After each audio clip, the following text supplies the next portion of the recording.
L'ère des cristaux, tome 3. Troisième tome de l'ère des cristaux. Alors pareil, toujours un peu particulier.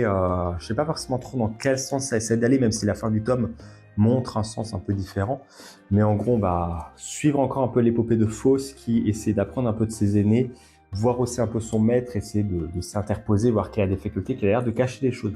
On le prenait un peu pour un humain, il ressemblait vraiment à un humain, une sorte de moine un peu. On l'avait vu prier dans certains tomes ou faire des actions un peu, pas irréfléchies, mais plus posé, plus comme étant un dirigeant un peu, plus qu'un combattant. Et là, on le voit quand même essayer de combattre et avoir des facultés assez particulières. Donc, le mystère s'épaissit un peu autour de ce personnage. Mais c'est surtout au niveau de Fauss, parce que Fauss l'hiver arrive et les cristaux, par manque de soleil, vont aller hiberner. Après, il y a un cristaux assez particulier qu'on voit un peu sur la couverture ici, qui est anthracite, je crois, si je dis pas de bêtises, ou antharcitique, qui est un cristaux un peu particulier avec antharcitique, ouais, c'est ça. Qui est un cristaux assez particulier qui, de base, est sous forme liquide, mais sous le froid, arrive à se durcir et à créer des cristaux, enfin, créer des cristaux, arrive à se créer un corps et qui va un peu aider le maître et protéger les différents cristaux durant leur hibernation en hiver, en essayant de briser la glace et affronter les Séléniens qui s'y trouvent.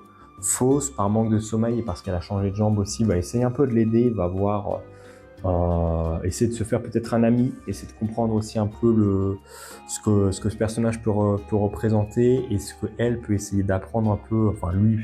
C'est compliqué de nommer les cristaux, mais ouais, ce que Fauss peut essayer d'apprendre par rapport à ce personnage, euh, les, les difficultés peut-être et les choses qu'ils peuvent essayer de mettre en place aussi un peu. On va les voir affronter voilà, quelques Séléniens par exemple, essayer un peu de voir effectivement de ce qu'ils peuvent essayer de faire. Est-ce que j'ai pas des pages un peu sympas ici? Et d'ailleurs celle-là est bien aussi.